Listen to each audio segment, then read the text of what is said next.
Hello दोस्तों, आज हम एटॉमिक न्यूक्लियस को डिस्कस करेंगे। न्यूक्लियस क्या है? न्यूक्लियस है परमाणु के केंद्र में बहुत छोटा लेकिन बहुत घना क्षेत्र, इसको कहते हैं न्यूक्लियस। अब इस न्यूक्लियस के अंदर क्या है? इस न्यूक्लियस ये एक पूरा परमाणु है। इसके अंदर एक छोटा सा घना क्षेत्र है जिसमें प्रोटॉन और न्यूट्रॉन रहते हैं।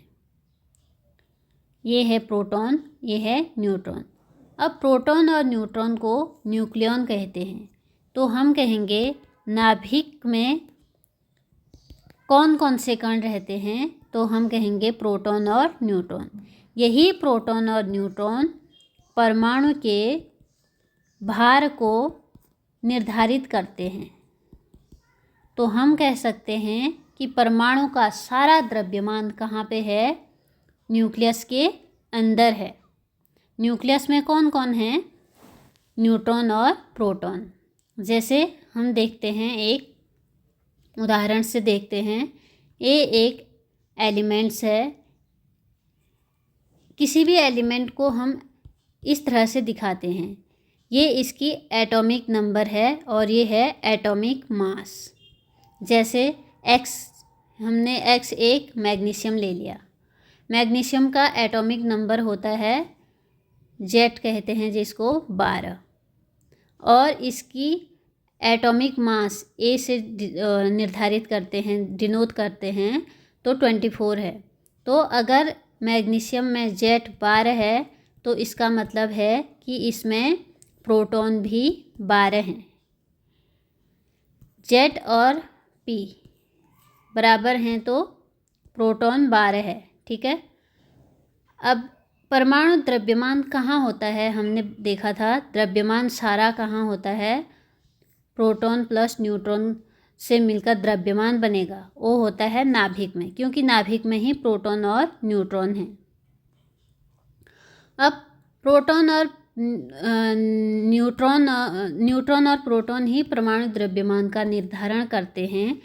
तो हम कहेंगे एटॉमिक मास क्या होगा? न्यूट्रॉन और प्रोटॉन का योग। अब हमें अगर न्यूट्रॉन की संख्या निकालनी है तो हम क्या करेंगे? हम एटॉमिक मास में से एटॉमिक नंबर को घटा देंगे। देखिए, अगर हमको किसी परमाणु का एटॉमिक मास निकालना है, एटॉमिक मास क्या होता है? इसको A से डिनोट करते हैं। तो हम क्या करेंगे? एटॉमिक मास कहाँ होता है? न्यूक्लियस में होता है। परमाणु का सारा एटॉमिक मास न्यूक्लियस में है। न्यूक्लियस में कौन है? प्रोटॉन और न्यूट्रॉन। तो हम कहेंगे एटॉमिक मास प्रोटॉन और न्यूट्रॉन का योग ही एटॉमिक मास है।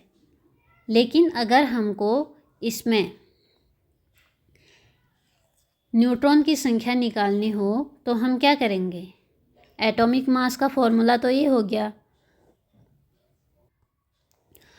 Neutron plus proton. लेकिन न्यूट्रॉन की संख्या निकालनी है तो हम क्या करेंगे? एटॉमिक मास में से एटॉमिक नंबर को घटा देंगे। एटॉमिक नंबर Z होता है। जितना एटॉमिक नंबर होता है उतने ही प्रोटॉन भी होते हैं, ये हमको पता है। तो यहाँ पे क्या होगा? यहाँ पे एटॉमिक नंबर 12 है। न्यूट्रॉन निकालने हैं हमें। एटॉमिक मास कितना है? 24 है। और एटॉमिक नंबर कितना है? 12 है। तो न्यूट्रॉन कितने होंगे? 12 होंगे। अब हम देखते हैं प्रोटॉन का महत्व। प्रोटॉन क्या बताता है कि कोई भी एलिमेंट की पहचान कराता है।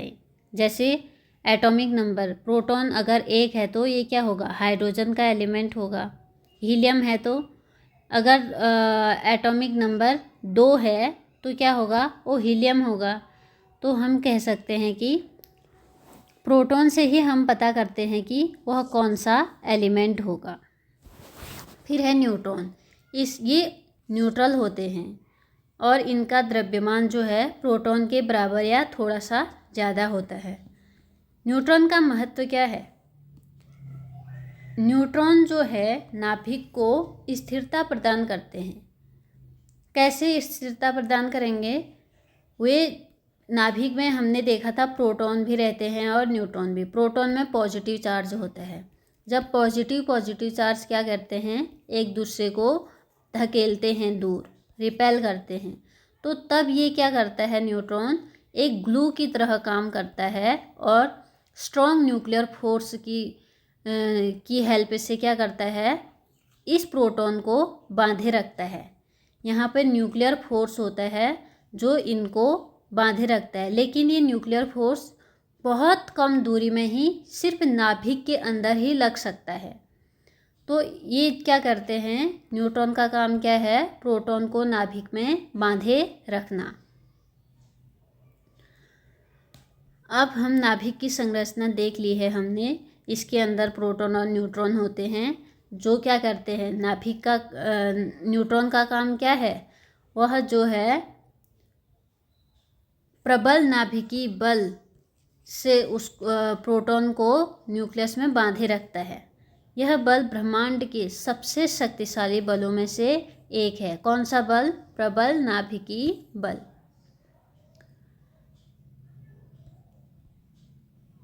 ये है नाभिक।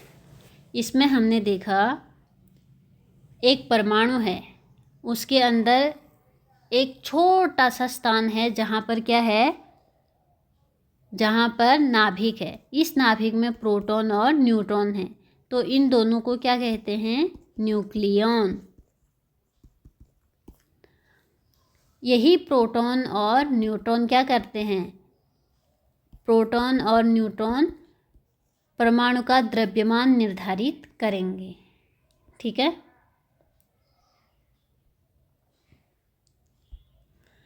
अब देखते हैं,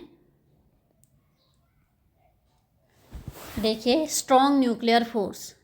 इस स्ट्रॉन्ग न्यूक्लियर फोर्स को क्या कहते हैं, सुपर ग्लू कहते हैं। स्ट्रॉन्ग न्यूक्लियर फोर्स का काम क्या है, वह प्रोटॉन को बांधे रखता है। ठीक है। यह बल प्रोटॉन के बीच लगने वाले प्रतिकर्षण बल से लगभग 100 गुना ज़्यादा है। न्यूक्लियर फोर्स 100 गुना ज़्यादा है प्रोटॉन के बीच लगने वाले रिपल्सन से। प्रोटॉन में पॉजिटिव होता है ना, तो यहाँ पे रिपल्सन लगता है, तो न्यूक्लियर फोर्स क्या है, 100 गुना ज़्यादा है रिपल्सन से। इसकी रेंज इतनी है 10⁻⁻15 मीटर। मतलब न्यूक्लियर फोर्स सिर्फ नाभिक के अंदर ही लगेगा, बाहर नहीं। Thank you.